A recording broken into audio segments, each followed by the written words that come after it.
Mi escuela no me dejó graduarme porque había faltado a clases para luchar contra la leucemia. Lo convertí en lo mejor que me había pasado. Pero recibí noticias aún peores el día de mi verdadera graduación. Estaba en la fila de graduación cuando el director me apartó y dijo que no recibiría mi diploma. Faltaste 87 días por la quimioterapia. Lo siento, pero las reglas son reglas, dijo mientras mis padres estaban sentados en las gradas pensando que estaban viendo a su hijo sobreviviente de cáncer graduarse. Tenía un promedio de 10 y pasé cada sesión de quimio haciendo tareas, pero dijo que nada de eso importaba, porque no había registrado suficientes horas en el edificio. Tendría que repetir el último año solo para compensar los días de ausencia que perdí, porque me estaban bombeando veneno en las venas. Pasé el verano viendo a mis amigos irse a la universidad, mientras me preparaba para sentarme en las mismas aulas con niños un año menores que yo. Mi oncólogo escribió una carta al consejo escolar explicando que faltar a la escuela por tratamiento de cáncer no debería contar como faltar a clases, pero votaron 7-0 para mantener la decisión. El superintendente dijo que hacer excepciones crearía un precedente peligroso, incluso para niños moribundos. Mi mamá lloraba cada mañana dejándome en el edificio donde todos sabían que yo era el chico que venció al cáncer, pero no pudo vencer la política de asistencia. Los profesores me miraban con lástima mientras me sentaba en lecciones que ya había dominado. Lo peor era ver mi silla vacía en las fotos de orientación universitaria que mis amigos publicaban. Entonces Valentina se transfirió desde otro estado y se sentó a mi lado en escritura creativa, sin saber nada sobre mi situación. Simplemente me vio escribiendo en mi cuaderno durante el almuerzo, en lugar de comer, y preguntó si podía leerlo. Había estado documentando todo, desde el diagnóstico hasta la quimio y la escuela, tratándome como un criminal por sobrevivir. Esto es una locura, dijo leyendo sobre cómo me hicieron repetir el último año por seguir vivo. Necesitas convertir esto en un libro porque la gente necesita saber que esto sucede. Comenzó a almorzar conmigo todos los días y me ayudó a organizar mis notas en capítulos sobre quemaduras por radiación y listas de asistencia. Pasábamos las tardes en la biblioteca con ella escribiendo mientras yo hablaba sobre vomitar entre clases y aún mantener calificaciones perfectas que no significaban nada. Nunca me trató como una víctima, y por eso empecé a enamorarme de ella mientras convertía mi dolor en párrafos. El papá de Valentina trabajaba en publicaciones, y ella le envió mi manuscrito sin decirme. 3 semanas después, llamó diciendo que quería publicarlo, y pensaba que podría ayudar a cambiar políticas a nivel nacional. El libro salió en febrero, y de repente reporteros estaban llamando a la escuela preguntando por qué castigaron a un paciente con cáncer por recibir tratamiento. El director hizo una asamblea de emergencia,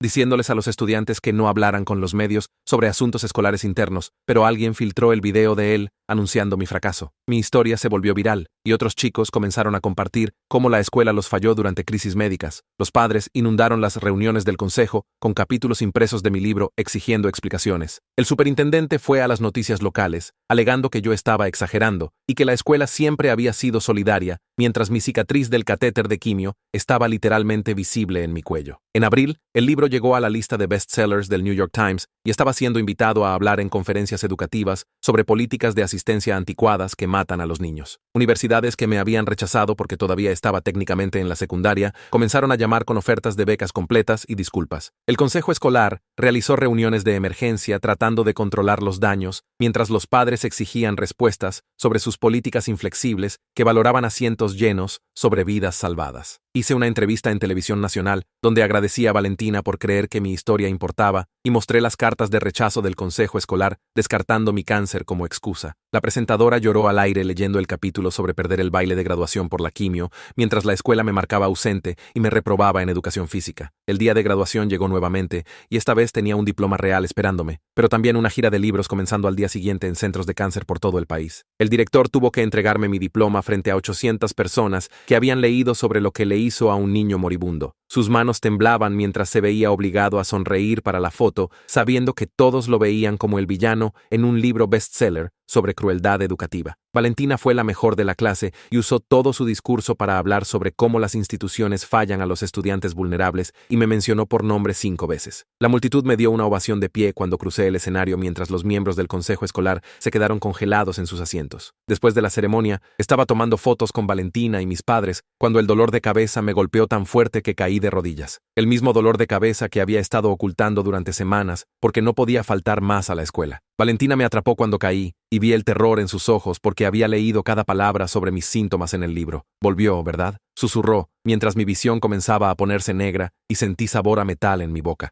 Mi mamá estaba gritando para que alguien llamara a una ambulancia, mientras mi papá sostenía mi cabeza. El director pasó y realmente sonrió cuando me vio en el suelo sangrando por la nariz. Parece que no harás esa gira de libros después de todo, dijo lo suficientemente alto para que todos escucharan. Alguien en la multitud gritó que estaban grabando todo mientras las sirenas se acercaban y mi sangre seguía goteando sobre la toga azul de graduación que me tomó 2 años ganar. Valentina presionó su mano contra mi frente y me dijo que mantuviera los ojos abiertos mientras mi mamá se abría paso entre la multitud de padres y estudiantes que me miraban en el suelo. Los paramédicos llegaron en 4 minutos e inmediatamente comenzaron a revisar mi pulso y presión arterial mientras le preguntaban a Valentina qué había pasado, ya que era la persona más calmada cerca de mí. Ella les contó sobre mi historial de cáncer y los dolores de cabeza que había estado ocultando durante 3 semanas porque no podía faltar más días de clase, y vi la cara de la paramédica mayor cambiar cuando mencionó la palabra leucemia. Me pusieron en la camilla mientras mi papá agarraba mi diploma de donde había caído, y mi mamá seguía diciendo que todo estaría bien, aunque su voz estaba temblando. El director se quedó a 6 metros de distancia, mirando con los brazos cruzados como si estuviera esperando que nos fuéramos para que la graduación pudiera continuar. Valentina se subió a la ambulancia conmigo, y cuando el paramédico dijo que solo la familia podía ir, ella simplemente dijo que era familia y se sentó a mi lado. El paramédico más joven comenzó una intravenosa, mientras el mayor preguntaba sobre mis medicamentos y fechas de tratamiento, y Valentina recitó de memoria cada nombre de medicamento y dosis porque me había ayudado a organizar mis registros médicos para el libro. Mencionó la citarabina y la daunorubicina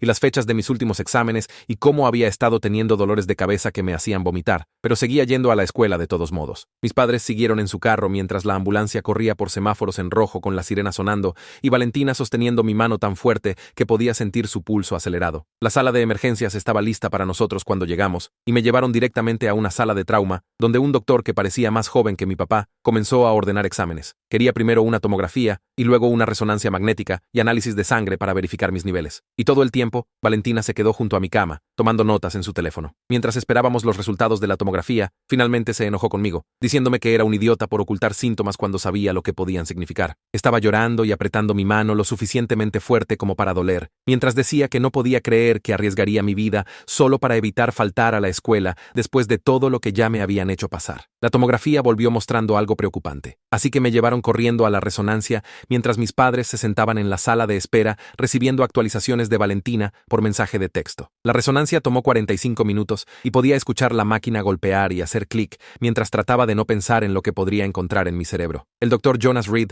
vino a verme 2 horas después con los resultados, y no perdió tiempo con charla trivial. Simplemente sacó las imágenes en su tableta y nos mostró los puntos. Había 3 lesiones en mi cerebro que parecían lo que todos habíamos temido, y explicó que esto significaba que el cáncer había cruzado a mi sistema nervioso central. Era más joven que mi último oncólogo y hablaba más rápido, explicando que el involucramiento del sistema nervioso central era serio, pero tenían nuevos protocolos que estaban mostrando buenos resultados. Jonas me comenzó con esteroides de alta dosis de inmediato para reducir la inflamación en mi cerebro mientras esperábamos resultados de patología más detallados. Mis padres le hicieron 20 preguntas sobre tasas de supervivencia y opciones de tratamiento mientras Valentina escribía todo en su teléfono para no olvidar nada importante. Los esteroides me hicieron sentir nervioso y enfermo al mismo tiempo, y seguía pensando en el comentario del director sobre perder la gira del libro mientras las enfermeras entraban cada hora para revisar mis signos vitales. Esa noche, mi teléfono comenzó a vibrar sin parar con notificaciones, y Valentina me mostró que alguien había publicado el video del comentario del director en línea. Los padres de la coalición que habían estado luchando por cambios de políticas estaban furiosos y compartiéndolo en todas partes, y alguien ya había iniciado una petición pidiendo que fuera despedido. El video tenía 8,000 vistas a medianoche, y la gente estaba etiquetando estaciones de noticias y reporteros de educación en los comentarios. Estaba demasiado cansado y asustado para preocuparme por la venganza ahora. Solo quería saber si el tratamiento funcionaría esta vez. A la mañana siguiente, la esposa de Jonas, Melissa, vino a mi habitación cargando una carpeta y se presentó como alguien que dirigía una fundación para jóvenes pacientes con cáncer. Había escuchado sobre mi historia de su esposo y leído mi libro durante la noche, y quería ayudar a coordinar mi atención médica y el trabajo de defensa para que no tuviera que elegir entre ellos. Tenía esta forma calmada de hablar que hacía que todo pareciera manejable, aunque tuviera cáncer en el cerebro y todo el internet estuviera viendo a mi director ser destruido. El papá de Valentina llamó esa tarde para hablar sobre la gira del libro, y ya había descubierto cómo cambiar todo a eventos virtuales que podía hacer desde el hospital o casa. Había contactado a todos los lugares y estaban de acuerdo con que apareciera por video, y prometió que esto no dañaría las ventas del libro o el mensaje que estábamos tratando de difundir. 3 días después del inicio del tratamiento, después de que tuve tiempo para procesar todo, el reportero que había estado cubriendo mi historia desde febrero llamó pidiendo una declaración sobre el comentario del director. Valentina me ayudó a escribir algo corto que decía que estaba enfocado en mi salud y esperaba que el distrito se enfocara en arreglar políticas, en lugar de proteger administradores que eran crueles con niños enfermos. El consejo escolar anunció una reunión de emergencia sobre el comportamiento del director que ocurriría el jueves por la noche, y los padres ya se estaban organizando para llenar la sala. Vi la transmisión en vivo desde mi cama de hospital, con una intravenosa bombeando esteroides en mi brazo, mientras cientos de padres llenaban cada asiento y se paraban a lo largo de las paredes. Los miembros del consejo parecían asustados mientras padre tras padre se levantaba para hablar sobre el video y exigir responsabilidad por cómo el director había tratado a un estudiante con cáncer. Después de 2 horas de comentarios públicos, anunciaron que lo estaban poniendo en licencia administrativa mientras investigaban su comportamiento en la graduación y su manejo de mi caso. Una semana después, estaba sentado en mi cama de hospital picoteando el pollo y arroz insípido que llamaban almuerzo, cuando este chico de mi edad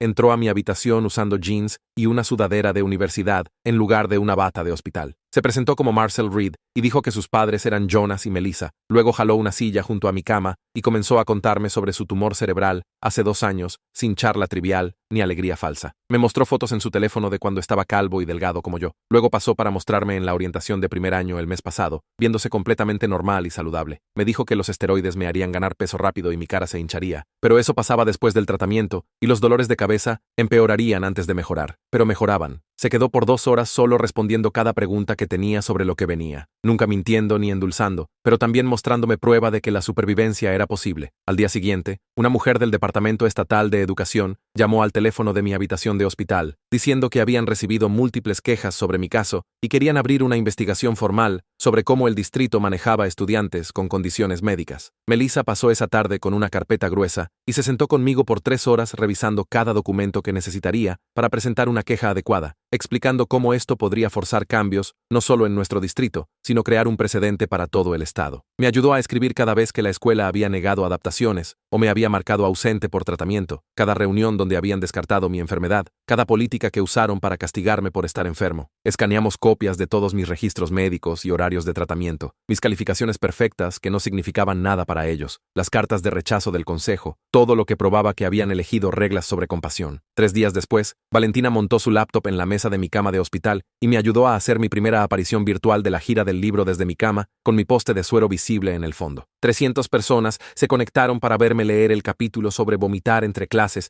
mientras mantenía calificaciones máximas, y la sección de comentarios se llenó de historias de otros niños enfermos que habían sido fallados por sus escuelas. Mis padres se sentaron justo fuera del marco de la cámara, viéndome transformar nuestra pesadilla en algo que podría ayudar a otros. Mi mamá llorando en silencio mientras mi papá sostenía su mano. Valentina manejó todas las cosas técnicas, silenciando mi micrófono cuando tenía que toser o necesitaba agua, ajustando la cámara cuando las enfermeras entraban para revisar mis signos vitales. 2 semanas después de la graduación, los efectos secundarios del tratamiento me golpearon como un camión, y pasé días enteros vomitando bilis mientras mi piel se sentía como si estuviera quemando desde adentro. Valentina traía su laptop y libros de preparación universitaria a mi habitación todos los días, sentándose en la silla del rincón, haciendo su trabajo mientras yo dormía 18 horas seguidas, nunca pidiéndome hablar o fingir que estaba bien. Levantaba la vista cuando me movía para ver si necesitaba agua o la enfermera. Luego volvía a su trabajo, simplemente estando ahí sin exigirme nada. El director emitió una declaración a través de su abogado, diciendo que su comentario en la graduación fue sacado de contexto y siempre había apoyado a estudiantes enfrentando desafíos médicos, alegando que el video no mostraba la interacción completa. En cuestión de horas, la coalición de padres publicó 12 páginas de correos electrónicos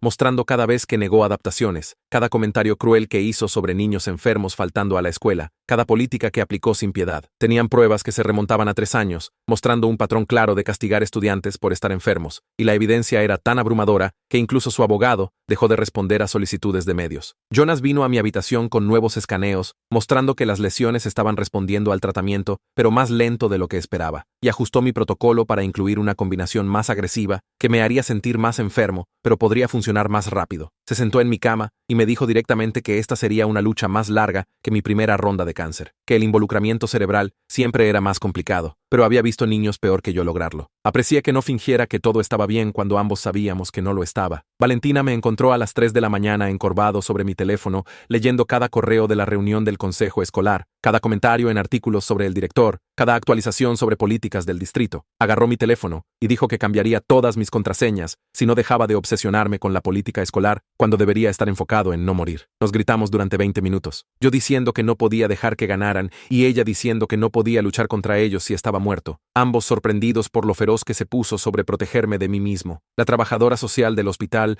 pasó con formularios para diferir mi inscripción universitaria, manteniendo mi beca activa, haciendo llamadas a la oficina de admisiones para explicar mi situación. La universidad inmediatamente aceptó mantener mi lugar y beca para cuando estuviera lo suficientemente saludable para comenzar, incluso ofreciendo apoyo adicional a través de sus servicios para discapacitados cuando me inscribiera. Una cosa menos de qué estresarse mientras el veneno goteaba en mis venas. Un mes después del inicio del tratamiento, mis manos comenzaron a adormecerse y hormiguear. Luego progresó a dolor ardiente que hacía imposible sostener un bolígrafo o escribir en mi teléfono. Valentina sugirió que dictara nuevos capítulos sobre esta experiencia y ella escribiría. Así que comenzamos a trabajar en una secuela sobre luchar contra el cáncer y el sistema escolar al mismo tiempo. Hablaba por unos minutos hasta cansarme demasiado. Ella escribía y me lo leía. Y lentamente construimos capítulos sobre discriminación y quimio, sobre políticas que mataban niños y tratamientos que los salvaban. Entonces, el superintendente anunció su retiro en una conferencia de prensa convocada apresuradamente, alegando que había sido planeado durante meses, aunque todos sabían que la controversia del libro y la investigación federal lo habían forzado a salir. Su reemplazo era una mujer cuya propia hija tenía una enfermedad crónica y había luchado batallas similares con su distrito anterior, lo que se sentía como prueba de que nuestro sufrimiento realmente podría llevar a un cambio real. La coalición de padres celebró en silencio, sabiendo que una victoria no significaba que la guerra había terminado, pero agradecidos de que alguien que entendía luchas médicas estaría tomando decisiones. Marcel apareció en mi habitación de hospital 2 días después con su laptop y una sonrisa que no parecía forzada. Jonas le había contado sobre mí y quería ayudar a conectarme con otros jóvenes pacientes con cáncer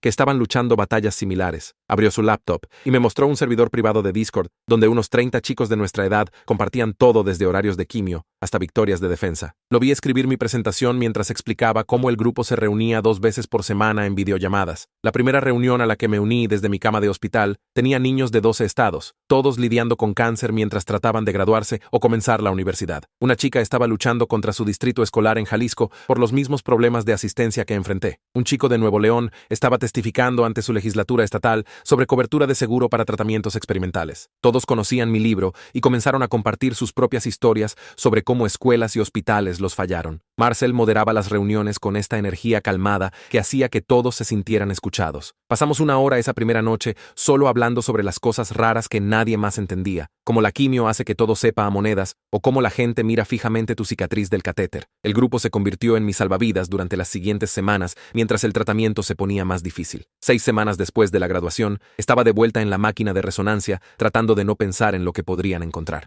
Jonas sacó los escaneos en la pantalla de su computadora y señaló los puntos que no habían cambiado de tamaño. Dijo que las lesiones deteniéndose en su crecimiento era en realidad buena noticia para involucramiento del sistema nervioso central. La mayoría de la gente esperaba encogimiento inmediato, pero estabilidad significaba que el tratamiento estaba funcionando. Valentina apretó mi mano mientras Jonas explicaba que continuaríamos el protocolo actual por otro mes antes de reevaluar. Mis padres preguntaron sobre probar diferentes medicamentos, pero Jonas dijo que cambiar de rumbo ahora podría deshacer el progreso. La reunión del consejo escolar ocurrió esa misma semana y vi desde mi cama de hospital en la laptop de Valentina. Los padres llenaron la sala sosteniendo copias de mi libro y carteles exigiendo cambios en las políticas. La nueva superintendente presentó una revisión completa de la política de asistencia que crearía exenciones automáticas para tratamiento médico. Votaron 7-0 para aprobarla e incluso nombraron la nueva política con mi nombre. Verlos votar por algo que me habría ahorrado 1 año de mi vida se sintió surreal. Valentina estaba sosteniendo mi mano cuando llegó la carta de aceptación de la universidad estatal local. Se había postulado a 5 escuelas, incluyendo 2 de la Ivy League, que la querían basándose en sus calificaciones perfectas y estatus de mejor de la clase, pero eligió la escuela a 20 minutos del hospital, donde estaba recibiendo tratamiento. Alegó que su programa de educación era exactamente lo que quería, pero sabía que estaba mintiendo. Las otras escuelas habían ofrecido becas completas y mejores programas, pero quería quedarse cerca. No sabía cómo procesar que alguien renunciara a sus sueños por mí. El papá de Valentina llamó a la mañana siguiente sobre el libro siendo aceptado para traducción. Editoriales en Alemania, Japón y España querían llevar la historia a sus países donde estaban ocurriendo luchas similares. Los contratos significaban más dinero del que jamás imaginé, y el papá de Valentina sugirió usarlo para ayudar a otras familias. Ya habíamos recibido cartas de padres cuyos hijos estaban enfrentando las mismas batallas de asistencia. En una semana, habíamos establecido un fondo que ya había ayudado a 3 familias a pagar abogados. 2 meses después del inicio del tratamiento, me desperté una mañana y realmente sentí hambre por primera vez en semanas. Comí un tazón entero de cereal sin vomitar y me quedé despierto durante una película completa. Valentina sugirió que intentáramos caminar al jardín del hospital, ya que el clima estaba bueno. Logramos dar la vuelta al sendero 2 veces antes de necesitar descansar. El sol en mi cara se sintió como un milagro después de estar adentro por tanto tiempo. Otros pacientes nos sonrieron al pasar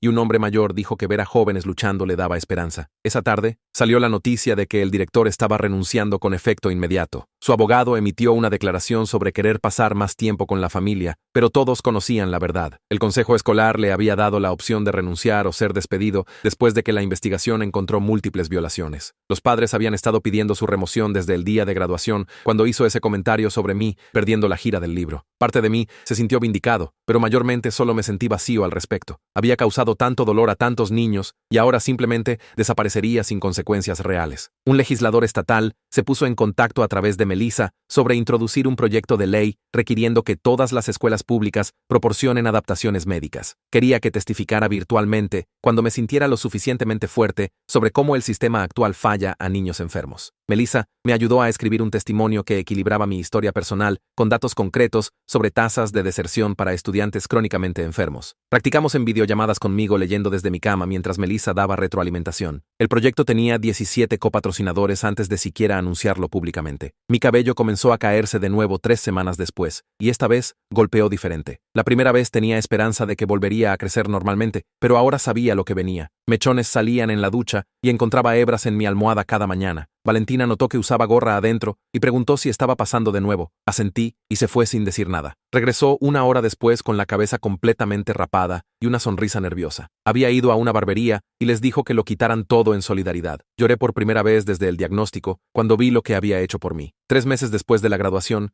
Jonas nos sentó a todos para una conversación seria sobre los próximos pasos. El tratamiento actual estaba manteniendo el cáncer estable, pero no encogiéndolo lo suficiente. Recomendó agregar inmunoterapia al protocolo, lo que podría impulsar mi sistema inmunológico para luchar contra las células cancerosas. Los efectos secundarios serían brutales con posible inflamación de órganos y fatiga severa, pero las tasas de éxito para involucramiento del sistema nervioso central eran significativamente mejores con la terapia combinada. Mis padres querían tiempo para pensar, pero le dije a Jonas que comenzara el nuevo protocolo inmediatamente. La primera dosis de los nuevos medicamentos me golpeó como un camión esa misma tarde. Todo mi cuerpo comenzó a temblar, y las enfermeras tuvieron que sujetarme mientras Jonas revisaba mis signos vitales cada 5 minutos. Valentina montó su laptop en la esquina y comenzó a escribir notas sobre todo lo que estaba pasando para la gira virtual del libro que habíamos planeado para la próxima semana. Logré hacer el primer evento virtual desde mi cama de hospital 3 días después, con 400 familias viendo en línea. Una mamá de Guanajuato mostró la carta de rechazo de su hija del consejo escolar después de perder 60 días por enfermedad renal. Otra familia envió fotos de su hijo estudiando en el ala de quimio mientras su escuela lo marcaba ausente. Cada historia que llegaba me hacía más determinado a seguir luchando tanto contra el cáncer como contra el sistema. Valentina comenzó a publicar actualizaciones en redes sociales sin preguntarme primero. Escribió sobre verme vomitar 6 veces en una noche y aún tratar de editar capítulos del libro entre episodios. Su publicación sobre tener 18 años y pasar noches de viernes en salas de espera de hospital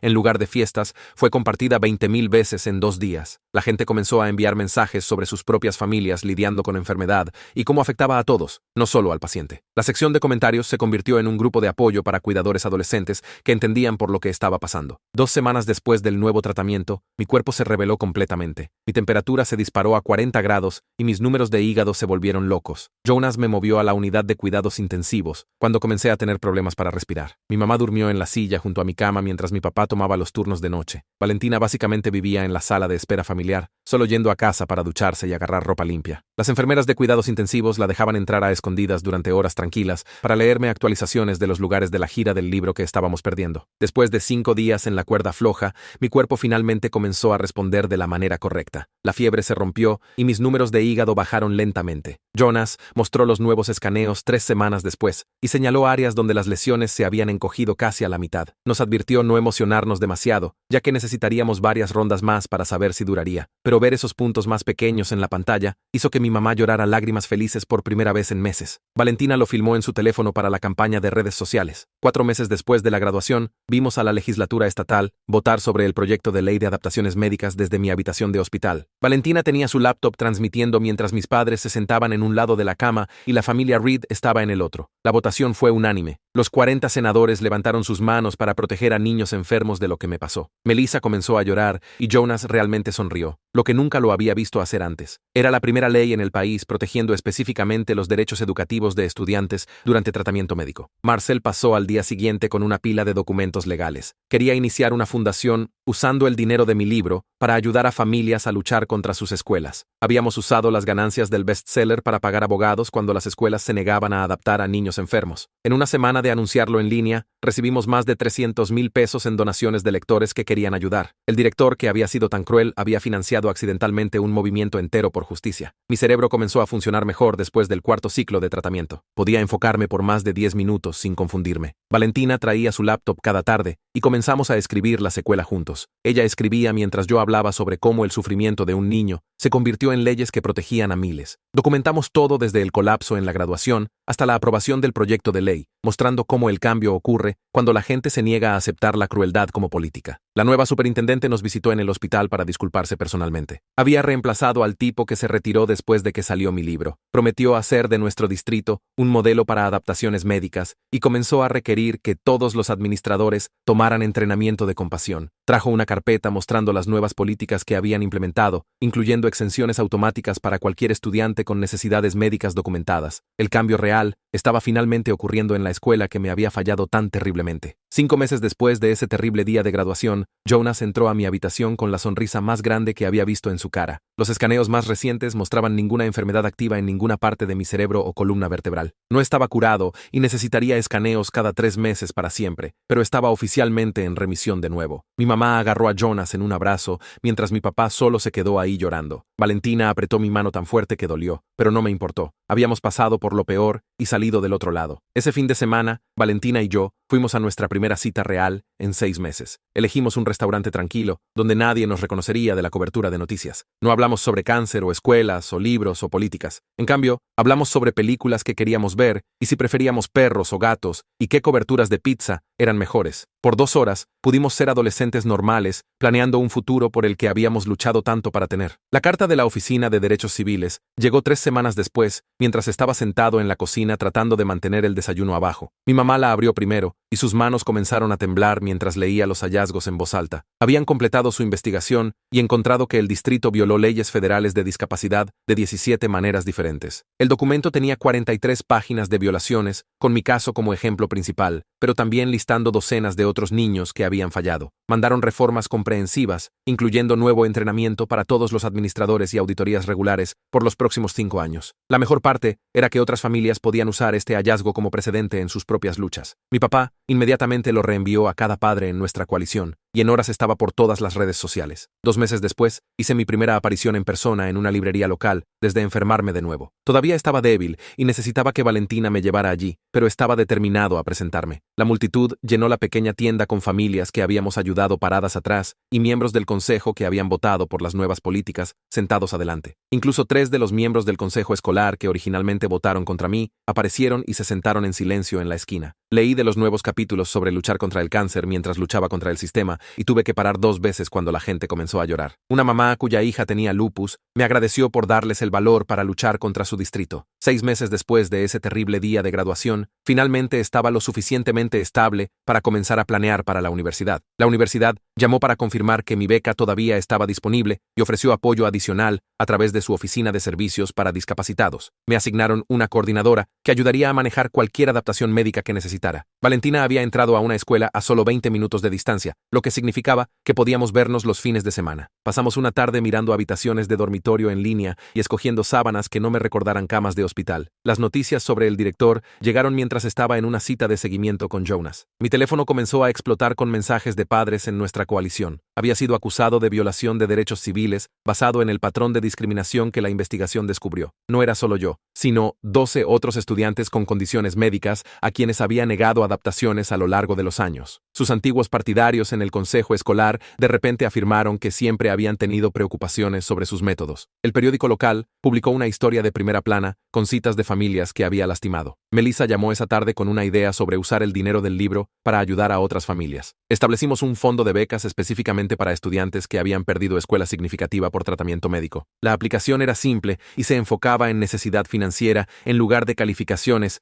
ya que sabíamos lo difícil que era mantener calificaciones perfectas mientras luchabas por tu vida. En un mes, teníamos suficientes donaciones para financiar 5 estudiantes. La primera beneficiaria era una estudiante de segundo año con enfermedad de Crohn, que había estado enfrentando los mismos problemas de asistencia hasta que nuestros cambios de política pasaron. Su mamá lloró cuando llamamos con las noticias. Mi ciclo final de tratamiento ocurrió un martes por la mañana en noviembre. Jonas vino personalmente para desconectar el suero por última vez. Explicó que necesitaría escaneos cada 3 meses por 2 años, luego cada 6 meses después de eso, pero el peligro inmediato había pasado. Mis padres trajeron un pastel al centro de infusión y todas las enfermeras firmaron una tarjeta. El alivio se sintió casi tan abrumador como cuando me diagnosticaron por primera vez. Valentina me recogió y manejamos directo a su casa donde había montado un espacio de trabajo para terminar la secuela. Pasamos la siguiente semana escribiendo los capítulos finales sobre cómo el sufrimiento de un niño se convirtió en leyes protegiendo a Miles. Lo dedicamos a Marcel y a todos los jóvenes defensores luchando desde camas de hospital por dignidad básica. El editor de su papá lo aceleró para lanzamiento en primavera, sabiendo que el impulso del primer libro ayudaría a las ventas. El distrito anunció su nuevo sistema de compañeros justo antes de las vacaciones de invierno. Estudiantes con enfermedades crónicas serían emparejados con compañeros de apoyo académico que les ayudarían a mantenerse al día con el trabajo durante ausencias. Lo basaron en lo que Valentina había hecho por mí naturalmente. Pero ahora lo formalizaron en un programa real. La superintendente le pidió a Valentina ayudar a entrenar al primer grupo de mentores. Pasó 2 días enseñándoles cómo apoyar sin compadecer y cómo defender sin ser invasivo. Vi desde atrás de la sala mientras explicaba que los niños enfermos necesitaban amigos, no salvadores. Los correos de otros estados comenzaron a llegar en enero. 3 legisladores estaban considerando proyectos basados en el nuestro y querían consejos sobre el lenguaje. Melissa y yo pasamos un fin de semana creando un kit de herramientas para familias usar cuando lucharan contra sus distritos. Incluimos cartas modelo y enlaces a recursos legales e información de contacto para organizaciones de derechos de discapacitados. Lo hicimos gratis para descargar y en una semana había sido accedido más de 10,000 veces. Mientras empacaba para la universidad en agosto, me di cuenta de que ya no era la misma persona que solo quería graduarse y desaparecer. El cáncer y la crueldad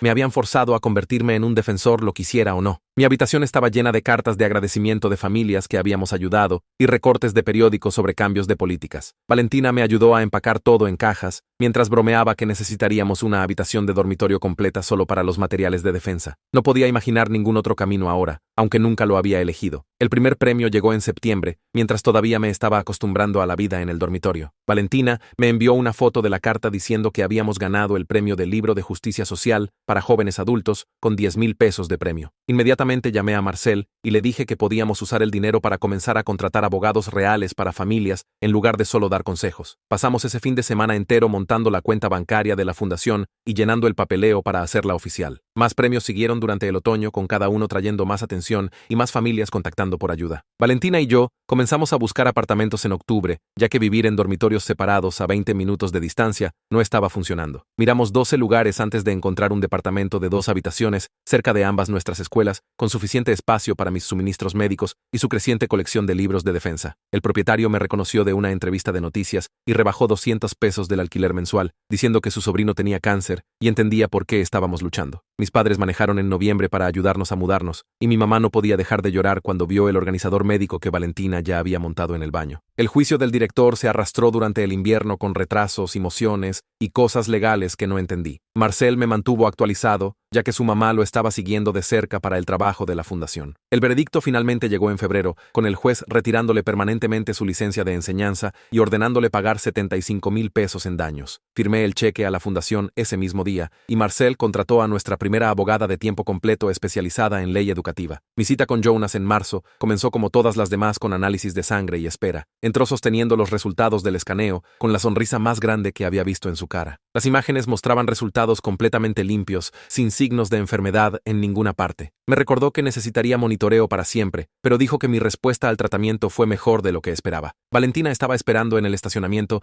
y comenzó a llorar cuando le hice señal de pulgar arriba por la ventana. La secuela salió justo antes de las vacaciones de primavera y vendió 30,000 copias la primera semana. Los pedidos anticipados solos financiaron demandas en 12 estados, donde familias estaban luchando contra sus escuelas. Valentina y yo pasamos las vacaciones de primavera haciendo apariciones en librerías y centros de cáncer y escuelas. Hablamos a salas llenas sobre cómo una política cruel se convirtió en un movimiento que cambió leyes a nivel nacional. La fundación alcanzó su 100ª familia en abril cuando ayudamos a una chica con lupus en Puebla a obtener adaptaciones adecuadas. Marcel llamó para decirme que habíamos crecido más allá de lo que 2 estudiantes universitarios podían manejar y necesitábamos personal real. Contratamos 3 personas más para mayo, incluyendo un gerente de redes sociales que ayudaba a familias a compartir sus historias. La nueva superintendente me llamó la semana antes de la graduación, preguntando si hablaría en la ceremonia. Explicó cómo el distrito había cambiado completamente sus políticas y quería que mostrara a los estudiantes actuales lo que luchar podía lograr. Dije que sí inmediatamente, aunque mis manos temblaban pensando en estar en ese mismo podio. Valentina me ayudó a escribir el discurso durante 3 noches, asegurándose de que cada palabra mostrara fuerza, no amargura. La mañana de la graduación, me puse mi traje y manejé a la escuela que había sido forzado a repetir. El estacionamiento estaba lleno y reconocí reporteros del desastre del año anterior. Valentina apretó mi mano mientras caminábamos por las mismas puertas donde había colapsado sangrando exactamente un año atrás. La nueva directora nos encontró en la entrada y me agradeció por volver después de todo. Me senté en el escenario mirando 800 caras, incluyendo algunos miembros del consejo que originalmente habían votado contra mí. Cuando llegó mi turno, caminé al podio donde debería haberme graduado la primera vez. Hablé sobre cómo el cáncer me enseñó a luchar y la crueldad de la escuela me enseñó a luchar más fuerte. Expliqué cómo su negativa a adaptar mi enfermedad creó leyes protegiendo a miles de niños enfermos a nivel nacional. Agradecí a Valentina por creer que mi historia importaba cuando todos los demás me veían como un problema. Agradecí a mis padres por nunca rendirse, incluso cuando el sistema trató de rompernos. Hablé sobre Marcel y la fundación y las 100 familias que habíamos ayudado hasta ahora. Expliqué que a veces las peores cosas que nos pasan se convierten en el catalizador para los cambios que el mundo necesita. Dije que su crueldad había creado accidentalmente un movimiento que nos sobreviviría a todos. La ovación de pie comenzó antes de terminar y duró 5 minutos completos. Bajar de ese escenario se sintió diferente del año anterior cuando había colapsado de dolor. Esta vez caminé hacia Valentina, que estaba llorando y sonriendo y sosteniendo el segundo libro con ambos nuestros nombres en la portada. Esta vez caminé hacia mis padres, que se veían orgullosos en lugar de aterrorizados. Esta vez caminé hacia un futuro por el que habíamos luchado y ganado. Eso es todo por ahora. Me alegra que te hayas unido. Realmente significa mucho. Suscríbete y seguiremos haciendo más recuerdos felices juntos.